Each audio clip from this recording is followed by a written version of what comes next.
Major funding for KPBS Evening Edition has been made possible in part by Bill Howe Family of Companies, providing San Diego with plumbing, heating, air, restoration, and flood services for over 40 years.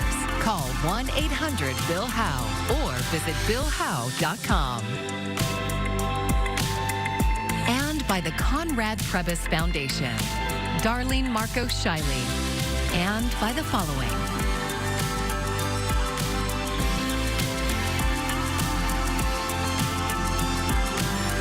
And by viewers like you. Thank you.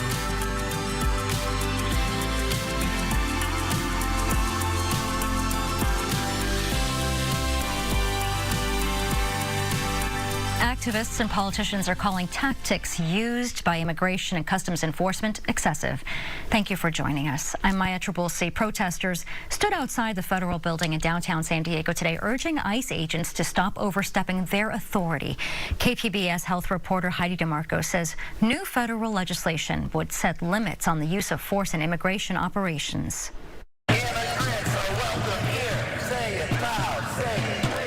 Outside the federal building, civil rights groups, labor unions, and local leaders gathered to protest aggressive enforcement actions.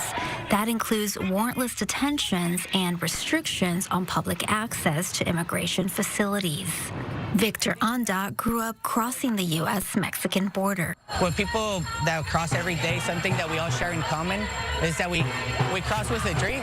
He says his dream to work at a law firm now gives him the opportunity to help others.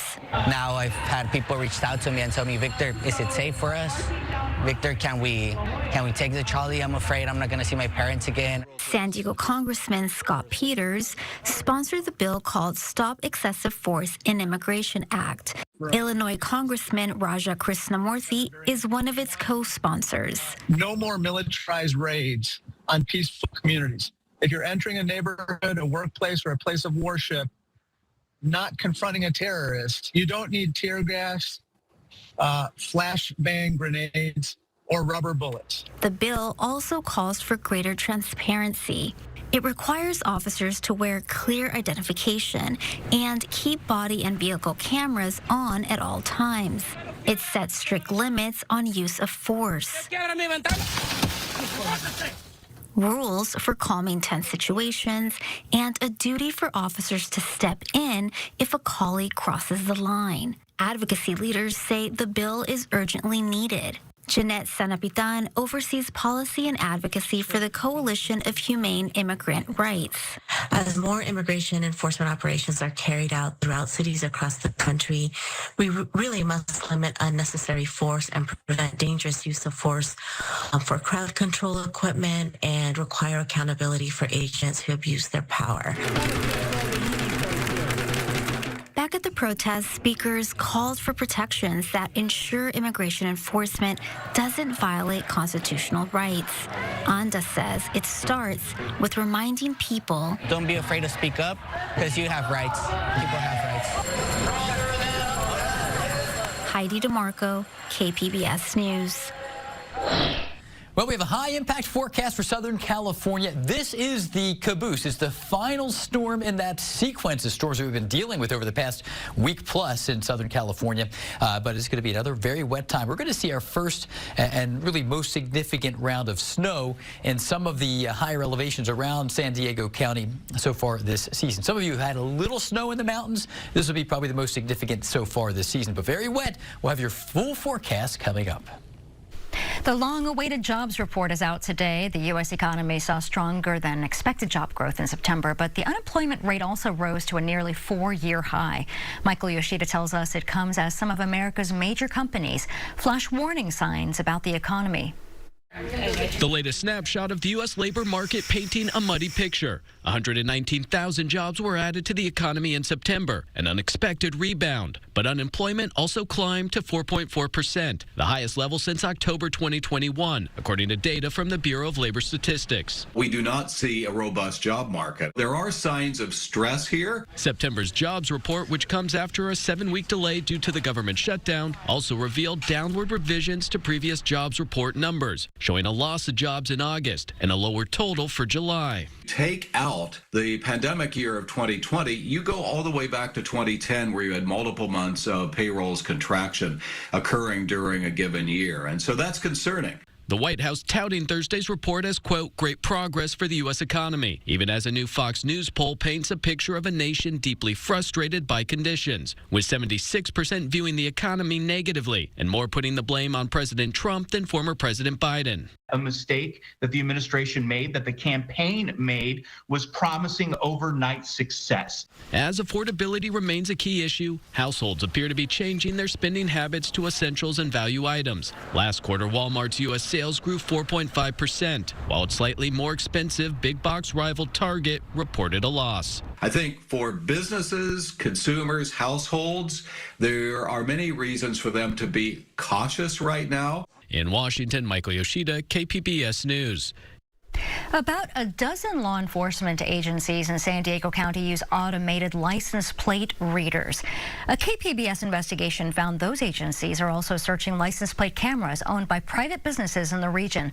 Reporter Scott Rod found these devices function as an extension of law enforcement surveillance with little oversight. Surveillance cameras in public spaces are nothing new. But the little black license plate readers mounted near each entrance of the Las Americas premium outlets are surveillance on steroids.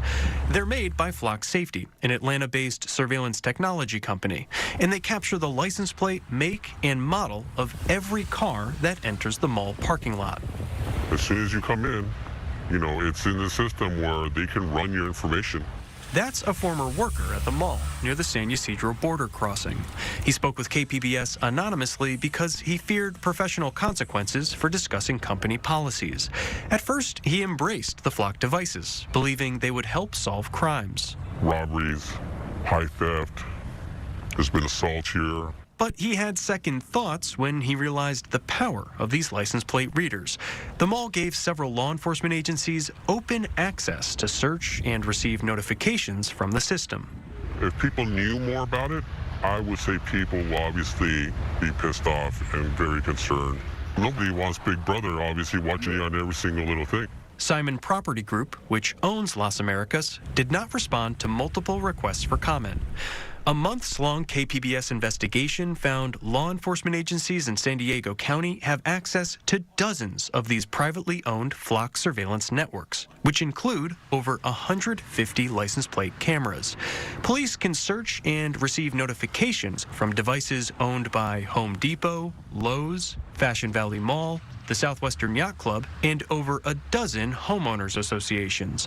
These surveillance systems have not been previously disclosed to the public. KPBS reviewed over 1,500 pages of police records to uncover them. I think what people don't realize is how many of those cameras are linked together. Rachel Levinson-Waldman is director of the Liberty and National Security Program at the Brennan Center for Justice in New York. She says this technology does more than just snap images of your car. It can give rise to, I think, pretty significant inferences about what you're doing, who you're associating with, often what your political or religious beliefs are.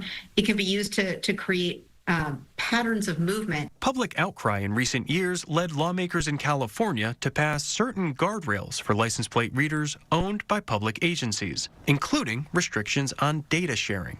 The agencies are also subject to public records requests. Levinson-Waldman notes these requirements don't apply to private businesses. But it really often leaves people in the dark about these incredibly powerful surveillance technologies. She says that's especially alarming given the recent controversies around Flock. The company has faced criticism after federal immigration authorities used local law enforcement to search license plate data around the country.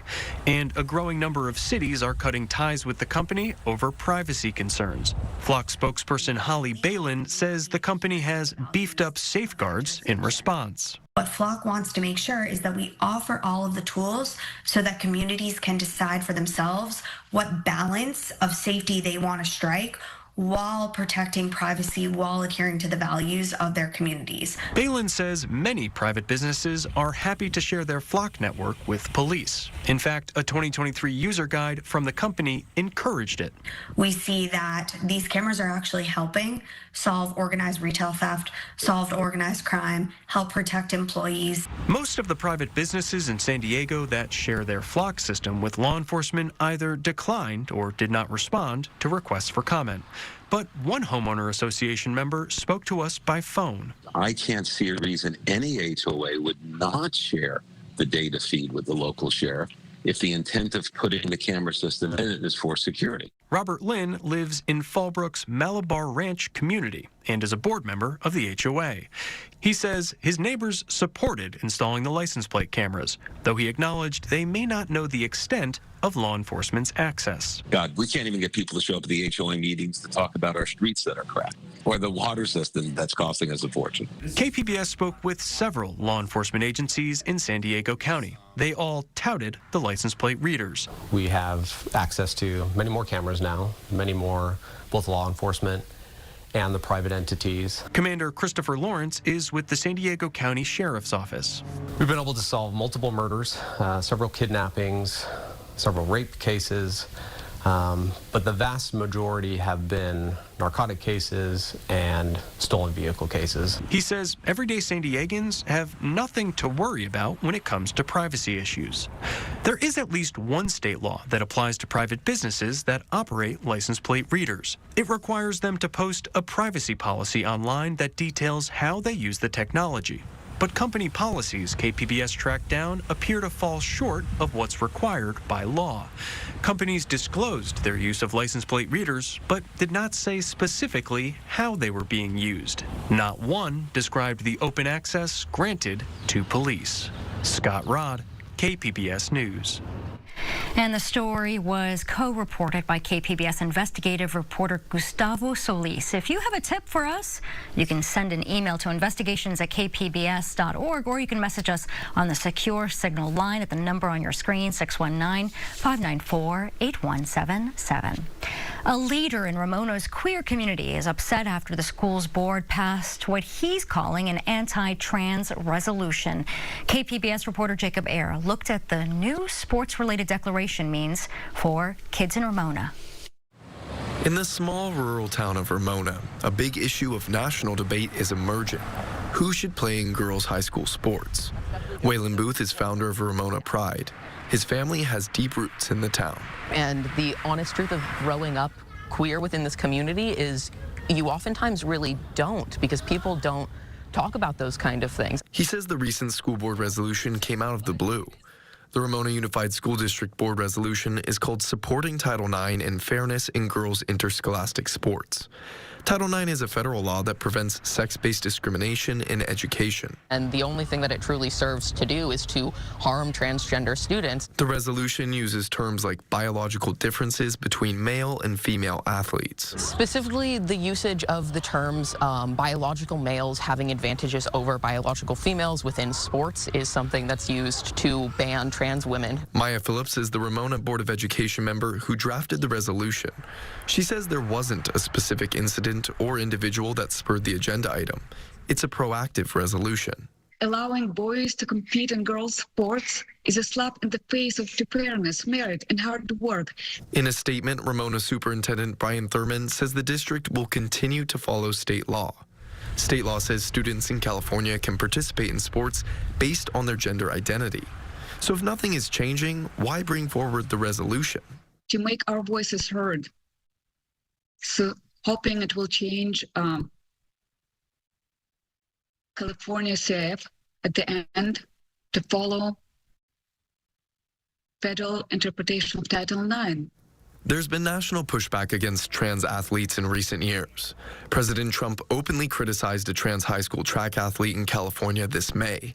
He threatened to withhold federal funding if she was not barred from competition.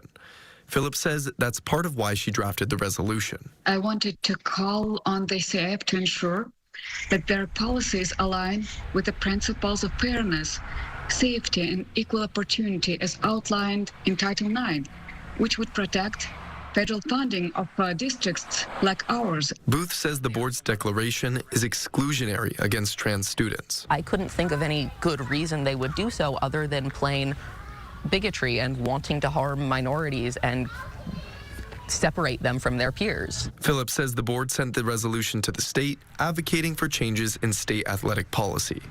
Jacob Ayer, KPBS News. The nation's top pickleball players are here in San Diego this week for the national championships. KPBS reporter Alexander Wen went onto the court to show us why this sport is gaining in popularity.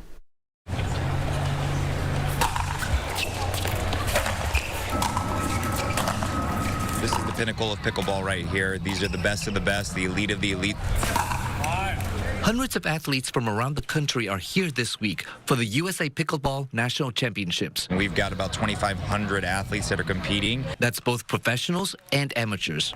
This is the 20th year for the championships, but USA Pickleball Chief Marketing Officer Jose Moreno says the sport really gained traction during the pandemic. Post-COVID, a lot of people were stuck indoors. They wanted to get outside. They wanted to be active. That's how Newport Beach resident Matthew Mead came to the sport. He was a Division III college tennis player turned pro pickleball player. I didn't have anything else to play. I just graduated from college and I was done with tennis, so I was like, might as well try a new sport, and pickleball came at the right time.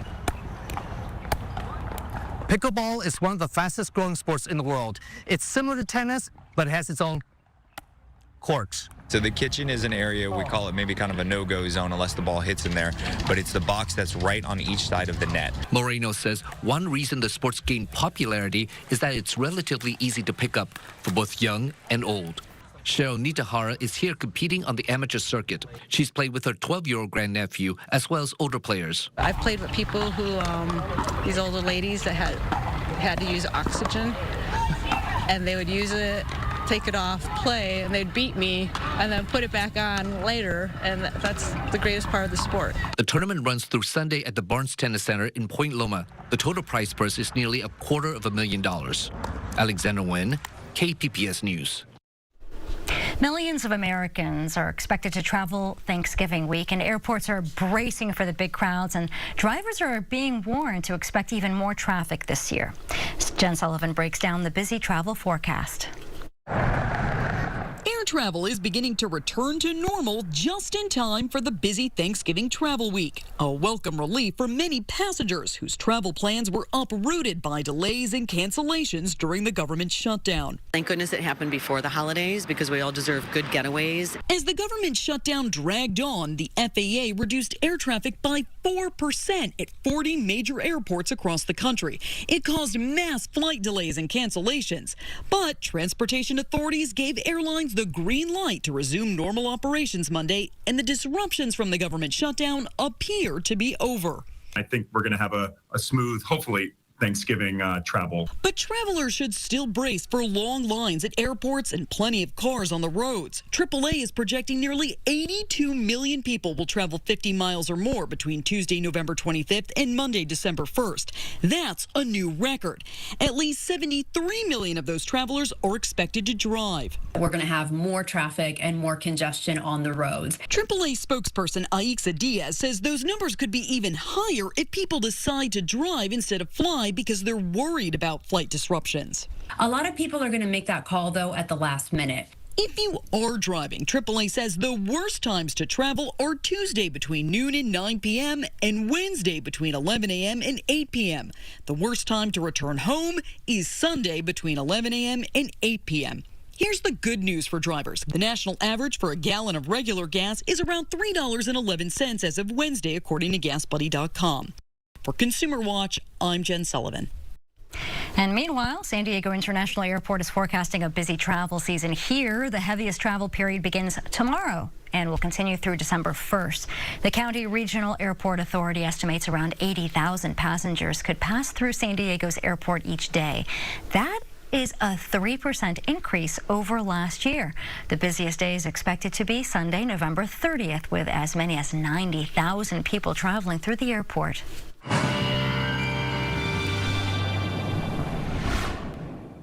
Well, we have a lot to talk about in the short term. Then things will turn a lot quieter and more favorable for us into early next week and even later this weekend. But the final storm in this very active, busy series of storms since about a week plus ago, 10 days ago or so, is moving in, and that'll be moving through Friday. Drenching rain, and also up in the high ground, there will be some significant mountain snow. In fact, for some in far southern California, the most significant mountain snow yet this season.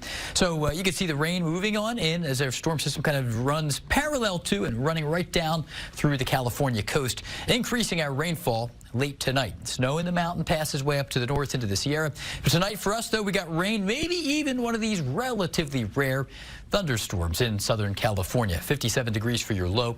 And you can see there are winter storm warnings in effect up into other parts of Southern California, especially into the mountains surrounding the Los Angeles basin. But Friday, very wet, still some showery weather. The wettest weather will likely be early in the day and then moving east into parts of southeast California and western Arizona. Will turn cooler out there as well.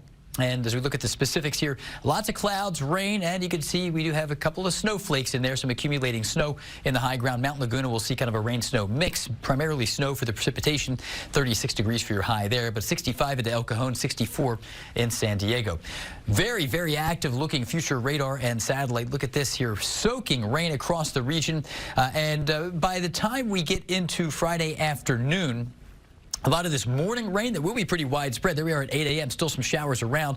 By mid-afternoon, we expect to see a gradual drying trend, but it won't be entirely dry. There will still be some lingering showers around, so we got to keep an eye out for that. Overall, the rain is going to be exiting slowly. But even on Saturday, even though the core of the storm will be up into southwestern Arizona, we're still going to have some showers around. It just will be, again, a little bit more of a weaker round of rain with actual downsloping, so that may cut away from some of the rainfall into Saturday afternoon. So the wettest time will be tonight through the first half of the day Friday, but showers linger even into Saturday morning with a steadier rain to the east with gusty winds and the transverse ranges up near the Los Angeles basin. We're going to have some wind out there as well, but very wet, so the fire danger practically nil. Saturday, gradual clearing after some lingering showers in the morning at the coast. Plenty of Sunday sunshine, brighter for Monday and Tuesday, and a little bit still coolish for a time before we bounce back up there more significantly. Inland areas, here you got showers, breezy weather Friday and Saturday. The rain will hold a little longer into the inland areas on Saturday. Into the mountains we go. Here you have that rain-snow mix Friday. Rain showers, snow in a few of the highest elevations lingering into Saturday morning, and then certainly drier and temperatures rebounding nicely. And even in the deserts, we got showers out there. Temps jump about 10 degrees from a cool, damp Saturday to a brighter, milder, or warmer Sunday, and pleasant weather breaks out for early next week. I'm AccuWeather meteorologist Jeff Cornish for KPBS News. And now for a story about one of the best-known figures in San Diego's history. At least he was well-known back long ago when he was living here. But why was he so popular, and why is he remembered even to this day? Ken Kramer has all of the answers in this story about San Diego. Everybody knows San Diego's Gaslamp Quarter, restaurants, clubs, historic buildings dating back well over a century to when it looked like this. And in this simpler setting, there lived among our population of about 16,000 back then, I say, there lived a celebrity, a true star in our young city. We adopted a dog, you see. Well, no one person exactly adopted this dog, but everybody in the neighborhood looked after and exquisitely cared for a St. Bernard Spaniel mix who just showed up one day, and right away stories began. Everybody said he was a stowaway aboard the steamer Santa Rosa, and when it tied up at the wharf, he came romping into San Diego and into the hearts of one and all. Now, I'm just going to stop right here because you may know that I'm talking about our famous town dog, Bum, who came to San Diego in 1886, but it was in the 1950s that a whole new generation of San Diegans learned about this dog because of Mr. Orville James, who by day was a tool maker, but at nighttime, he was a cartoonist. And here you go. See, there's Bum bounding off the Santa Rosa, says the seagoing life was not for him. The San Diego newspaper featured these drawings 75 years ago of the adventures of Bum the dog, who seems to have befriended a Chinese fisherman named Ah Wo Su, but really belonged to no one. And you can say, okay, a lot of this is urban legend, like did he really pull a puppy out of the way of a streetcar? But a lot of it appears to be documented, like restaurants proudly advertising Bum Eats Here. He was, according to all accounts, allowed to sit in on government meetings. His picture did appear on dog licenses in the city. And when United States President Benjamin Harrison came to San Diego in 1889, the civic parade included a horse-drawn carriage for Mr. Harrison and another one for Bum. He made at least one trip to L.A. and was cared for along the way by fans and crew members who loved him. We know that Bum lost a part of one leg. Orville James drew the image of what is said to have happened. Bum got into a fight with another dog down by the tracks and got too close to a train. His recovery became a citywide obsession. A bed was prepared in a local store window, and passersby could receive daily updates. There was the matter of his drinking. He did. He became an alcoholic, and people who gave him beer didn't do him any favors. Eventually, Bum got old, had arthritis and rheumatism, and was taken to the county poor farm, where he was fed and taken care of to the end. He doesn't have a grave marker, but he is remembered, to put it mildly. Generations of kids have read about him in books or recreated his life in school plays. Through the years, there have been articles written. The tributes have been countless. But I think these little cartoons by Orville James that appeared in the paper for a time starting in 1950 are a particularly charming legacy. Bum deserves it. After all, he was our town dog. And even though it was back in the 1880s, forever that'll be true about San Diego. You can see more of Ken Kramer's stories on About San Diego every Thursday night at 8 o'clock right here on KPBS. And you can find tonight's stories on our website, kpbs.org. Thank you for joining us. I'm Maya Trabulsi. Enjoy your evening. Major funding for KPBS Evening Edition has been made possible in part by Bill Howe Family of Companies, providing San Diego with plumbing, heating, air, restoration, and flood services for over 40 years.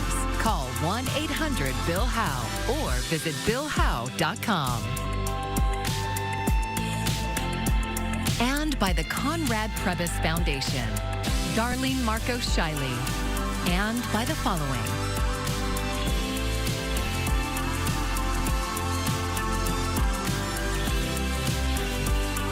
By viewers like you.